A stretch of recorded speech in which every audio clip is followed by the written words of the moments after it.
தென்னகத்தின் குரல் நேயர்கள் அனைவருக்கும் வணக்கம். இந்த தென்னகத்தின் குரல் யூடியூப் சேனலை தொடர்ந்து கண்டுகளிக்க சப்ஸ்கிரைப் செய்ய வேண்டுமாய் கேட்டுக்கொள்கின்றேன். தமிழகத்தில் குடியரசுத் தலைவர் ஆட்சியை அமல்படுத்துவதற்கு பாஜக திட்டமிடுகிறதா என்பது குறித்து தான் இன்று நாம் பார்க்க உள்ளோம். காரணம் என்ன? தமிழகத்தில் நடந்து முடிந்த 17வது சட்டப்பேரவை பொதுத் தேர்தலில் கடந்த 4/5/2026 அன்று வாக்குகள் எண்ணப்பட்டு முடிவுகள் அறிவிக்கப்பட்டன. அவ்வாறு முடிவுகள் அறிவிக்கப்பட்ட நாளிலிருந்து தமிழக அரசியல் களம் வரை பரபரப்பு நிறைந்து காணப்படுகின்றது. காரணம், எந்த ஒரு கட்சிக்கும் தனிப்பெரும்பான்மை என்பது கிடைக்கப்பெறவில்லை என்பதுதான் இந்த ஒரு அரசியல் களத்திலே பரபரப்பாக பேசப்படக்கூடிய ஒரு விஷயமாக உள்ளது.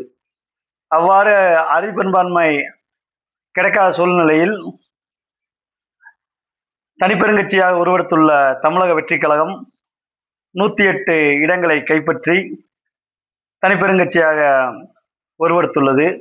அதற்கு அடுத்தபடியாக திராவிட முன்னேற்ற கழகம் 59 தொகுதிகளில் வெற்றி பெற்றுள்ளது.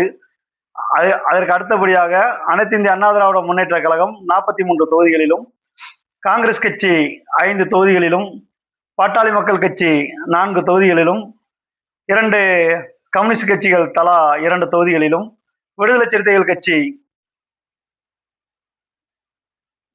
2 தொகுதிகளிலும், தேசிய முற்போக்கு திராவிட கழகம் 1 தொகுதியிலும் என மொத்தம் 234 தொகுதிகளில் வெற்றி பெற்ற சூழ்நிலையில் தமிழக வெற்றிக் கழகம் 108 தொகுதிகளில் வெற்றி பெற்றிருந்தாலும் பெரும்பான்மைக்கு தேவையான 118 இடங்கள் எந்த ஒரு கட்சிக்கும் கிடைக்கப்பெறவில்லை.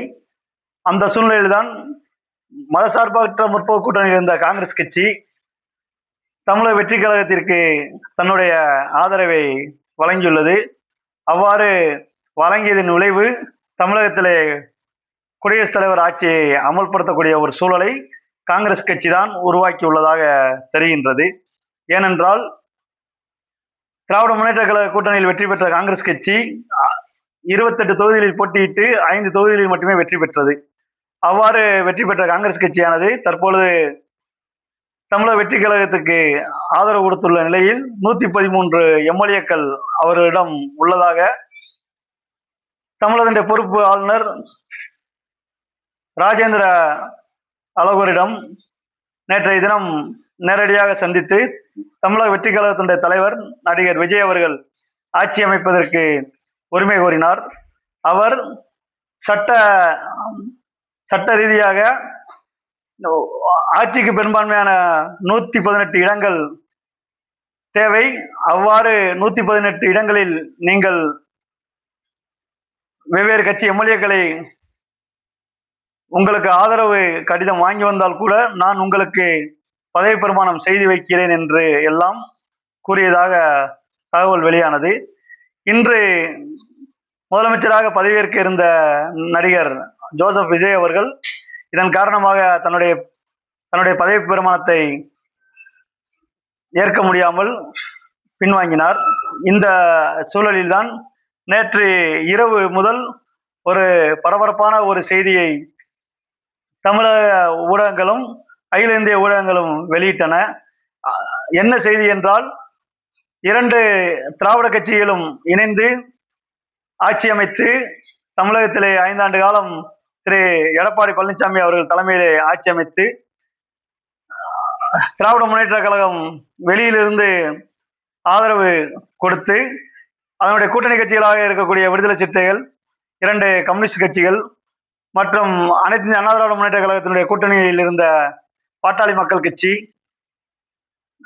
அனைத்தும் இணைந்தால் 121 தொகுதிகளில் பெரும்பான்மை பெற்று ஆட்சி அமைக்க முடியும் என்ற ஒரு சூழல் உருவான நிலையில் இன்றைக்கும் தமிழகத்தினுடைய முதல்வராக இருக்கக்கூடிய திரு முத்துவேல் கருணாநிதி ஸ்டாலின் அவர்கள் ஒரு அறிவிப்பை அகில இந்திய ஊடகங்களுக்கு வெளியிட்டிருந்தார்.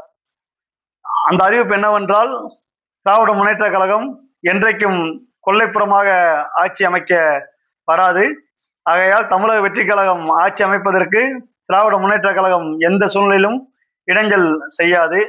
ஆகையால் நாங்கள் ஒரு 6 மாத காலம் தமிழக வெற்றி கழகத்தினுடைய ஆட்சியை கூர்ந்து கவனிப்போம். அதன் பிறகுதான் அந்த ஆட்சியினுடைய செயல்பாடு என்ன என்பது குறித்து எல்லாம் நாங்கள் நாட்டு மக்களுக்கு தெரிவிப்போம் என்றெல்லாம் ஒரு கருத்தை தெரிவித்திருந்தார்.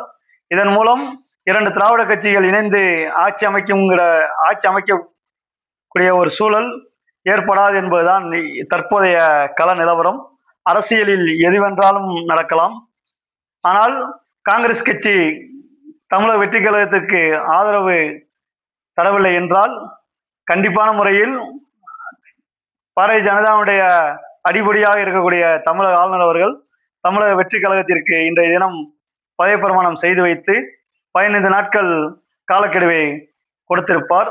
அதன் பிறகு எம்எல்ஏக்களுடைய பதவி பிரமாணம் மற்றும் சபாநாயகர் தேர்தல், அதன் பிறகு தமிழக சட்டசபையில நம்பிக்கை வாக்கெடுப்பு என்று படிப்படியாக ஒவ்வொரு செயலும் நடந்திருக்கும். இதற்கு எல்லாம் முழுமுதற் காரணமாக விளங்கியது காங்கிரஸ் கட்சி தான். முதல் காங்கிரஸ் கட்சியால் இன்று தமிழக வெற்றி கழகம் என்ன திசையில் செல்லப் போகிறது என்பதெல்லாம் தெரியவில்லை. இந்த சூழ்நிலையில் இன்னும் சிறிது நேரத்தில் தமிழக ஆளுநரை சந்திப்பதற்கு தமிழக வெற்றி கழகத்தினுடைய தலைவர் செல்ல இருப்பதாக ஒரு தகவல் வெளியாகியுள்ளது. இந்த நிலையில்தான் யாருக்கும் தனிப்பெரும்பான்மை கிடைக்கவில்லை என்பதால் தமிழகத்திலே 1987க்கு பிறகு, அதாவது அன்றைய ஆளுநர் அலெக்சாண்டர் அவர்களுக்கு பிறகு தமிழகத்திலே குடியரசுத் தலைவர் ஆட்சியை அமல்படுத்தி 6 மாத காலத்திற்கு சட்டமன்றத்தை நேற்றைய தினமே சட்டமன்றம் கலைக்கப்பட்டது. இருந்தாலும் காபந்து அரசுடைய முதலமைச்சராக திரு மு க ஸ்டாலின் அவர்கள் இருந்து வருகின்றார். இந்த நிலையில்தான் நேற்றைய தினம் தமிழக வெற்றி கழக தலைவர் அவர்களுக்கு வழங்கப்பட்ட முதலமைச்சருக்கு உரிய பாதுகாப்புகள் அனைத்தும் திரும்ப பெறப்பட்டன. அதற்கு அவர்களுடைய குறிக்கோளாக எங்களுக்கு தற்போது பாதுகாப்பு தேவையில்லை என்று சொன்னதாக ஒரு தகவலும் அந்த கட்சியினுடைய முதன்மை பொறுப்பாளர் கூடிய திரு சி டி நிர்மல்குமார் தெரிவித்ததாகவும் ஒரு தகவல் உள்ளது. எது எப்படி இருந்தாலும் தமிழகத்தில் எந்த ஒரு கட்சிக்கும் அறுதி பெரும்பான்மை கிடைக்கப்பெறாத ஒரு சூழலில் தமிழகம் ஆளுநர் ஆட்சியை நோக்கி செல்லக்கூடிய ஒரு சூழல் தான் நிலவுகின்றது. அதனுடைய காரணமாகத்தான் நேற்றைய இரவிலிருந்து தமிழகம் முழுவதும் காவல்துறையுடைய கட்டுப்பாட்டில் தமிழகம் முழுமையாக கொண்டு வரப்பட்டுள்ளது. ஆகையால் தமிழகத்தில் பாரதிய ஜனதா கட்சி எந்த ஒரு சூழலிலும் தாவேகாவிற்கு ஆட்சி அமைக்க அழைப்பு விடுக்கக்கூடாது என்ற ஒரு சூழ்நிலையை உருவாக்கி தமிழகத்திலே 6 மாத காலம் தமிழக சட்டமன்றத்தை முடக்கி மீண்டும் ஒரு தேர்தலை சந்திப்பதற்கு தமிழக மக்கள் தயாராகி உள்ளதாகத்தான் தெரிகின்றது. இதற்கு முழுமுதற் காரணம் காங்கிரஸ் கட்சி. அந்த காங்கிரஸ் கட்சியின் செயல்பாட்டால் பாரதிய ஜனதா தன்னுடைய ஆட்டத்தை தமிழகத்திலே ஆரம்பித்துள்ளது. எதனால் தமிழகத்தில் ஆளுநர் ஆட்சியை செயல்படுத்த முடியுமா என்ற ஒரு கேள்வியும் உள்ளது. அவ்வாறு செயல்படுத்துவதற்கு சட்டத்தில் இடம் உள்ளதா என்றால் கண்டிப்பாக சட்டத்தில் இடம் உள்ளது. காரணம், தமிழகத்தில் யாருக்கும் அறுதி பெரும்பான்மை என்பது கிடைக்கப்பெறவில்லை. தனிப்பெருங்கட்சியாக தமிழக வெற்றி கழகம் வெற்றி பெற்றிருந்தாலும் மெஜாரிட்டிக்கு தேவையான 118 இடங்களில் அவர்களால் வெற்றி பெற முடியவில்லை என்பது ஒரு முழுமுதற் காரணம். அவ்வாறு தமிழக வெற்றி கழகத்தை ஒதுக்கி வைத்து 2 திராவிட கட்சிகள் இணைந்து ஆட்சியை அமைப்பதற்கு அனைத்து இந்திய அண்ணா திராவிட முன்னேற்ற கழகம் முழுவீச்சில் தன்னுடைய செயல்பாட்டை தொடங்கியது. இருந்த பொழுதிலும் தற்போதைய தமிழக முதல்வராக கூடிய திரு மு க ஸ்டாலின் அவர்கள் கொல்லைப்புறமாக எந்த சூழ்நிலையிலும் நாம் ஆட்சிக்கு வர வேண்டாம், அவ்வாறு ஆட்சிக்கு வரக்கூடிய ஒரு சூழ்நிலை ஏற்பட்டால் மக்கள் மத்தியில் ஒரு அதிருப்தியை உருவாக்க நேரிடும் என்றெல்லாம் ஒரு தகவல் வெளியாகியுள்ளது. 2 திராவிட கட்சிகளும் தமிழகத்தில் இணைந்தால் தேசிய கட்சிகள் ஏற்கனவே காணாமல் போய்விட்டன. புதிதாக வரக்கூடிய தமிழக வெற்றி கழகத்தை ஒழிக்க முடியுமா என்ற ஒரு கேள்விக்குறியும் தமிழகத்திலே உள்ளது. காரணம், தமிழகத்திலே நடிகர்கள் நாடாள முடியும் திரைப்படத்துறையால் திரைப்படம் அரசியலை வென்றது என்றெல்லாம் நேற்று நாம் ஒரு காணொலியை வெளியிட்டிருந்தோம். அந்த ஒரு செயல்பாடு தமிழகத்திலே கண்டிப்பான முறையில் ஏற்படும். அதற்கு முழு முதற் காரணமாக இன்றைய உள்ள இளைஞர்களும் படித்த இளம்பெண்களும் தாய்மார்களும் தான் உள்ளார்கள். அதற்குத்தான் இன்றைய தினம் தற்போது தமிழகத்தினுடைய காபந்து அரசு முதலமைச்சர் திரு மு.க.ஸ்டாலின் அவர்கள் தெளிவான ஒரு அறிவிப்பை வெளியிட்டிருந்தார். கண்டிப்பான முறையில் நீங்கள் அறிவித்த மகளிர் உரிமைத் தொகை 2500 என்பது தமிழகத்தில் செயல்படுத்துவதற்கு வாய்ப்பு என்பது மிக மிக குறைவு. நாங்கள் ஏற்கனவே கொடுக்கக்கூடிய அந்த 1000 ரூபாய் மகளிர் உரிமைத் தொகையை நீங்கள் வழங்க வேண்டும். அதேபோல் ஏழை எளிய பள்ளி மாணவர்கள் பயன்பெறக்கூடிய காலை உணவு திட்டத்தை நீங்கள் தொடர்ந்து செயல்படுத்த வேண்டும். இந்த 2 திட்டங்களையும் மக்கள் நல திட்டங்களாக தான் நாங்கள் செயல்படுத்தினோம். அந்த மக்கள் நல திட்டங்களை வரக்கூடிய தமிழக வெற்றி கழக அரசு செயல்படுத்த வேண்டும் என்று எல்லாம் இன்றைய தினம் தமிழகத்தின் முதலமைச்சர் அவர்கள் ஒரு வேண்டுகோளாகவே தமிழக வெற்றி கழகத்திற்கு வைத்திருந்தார். இதையெல்லாம் புதிதாக ஆட்சி பொறுப்பிற்கு வரக்கூடிய தமிழக வெற்றி கழகம் செயல்படுத்துமா என்பதும் பொறுத்திருந்தான் பார்க்க வேண்டும்.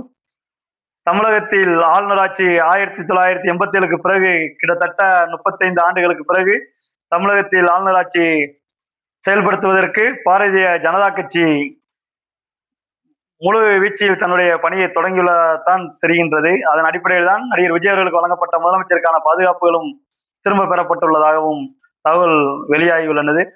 அவ்வாறு ஆளுநர் ஆட்சி செயல்பட்டால் முழுக்க முழுக்க தமிழகம் காவல்துறையினுடைய கட்டுப்பாட்டில்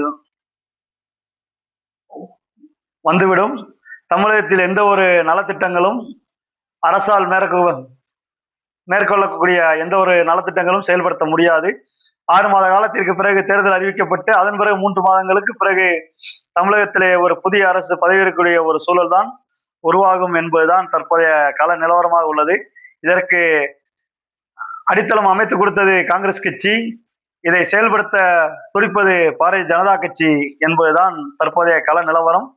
மக்கள் வாக்களித்த மக்கள் சிறந்த அரசாக செயல்பட்ட முத்துவேல் கருணாநிதி ஸ்டாலின் அரசை வீட்டுக்கு அனுப்பி ஒரு நடிகர் நாடாளுவதற்கு கொண்டு வந்த இளைஞர்களும் இளம்பெண்களும் இன்றைய தினமே வேதனைக்கு உள்ளாகி உள்ளார்கள்.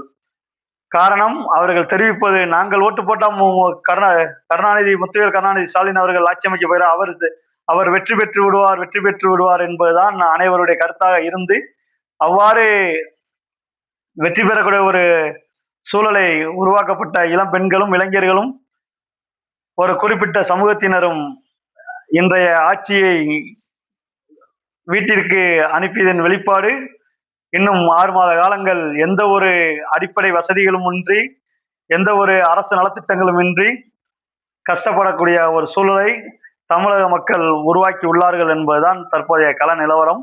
ஆகையால் தமிழகம் ஆளுநர் குடியரசுத் தலைவர் ஆட்சியை நோக்கி செல்லக்கூடிய ஒரு வாய்ப்பாக பார்க்கப்படுகின்றது. நன்றி தமிழக மக்களே. இது நாம் வாக்களித்த ஒவ்வொரு வாக்காளருக்கும் ஒரு மிகப்பெரிய ஒரு தலைக்குனிவாக பார்க்கின்றோம். நன்றி.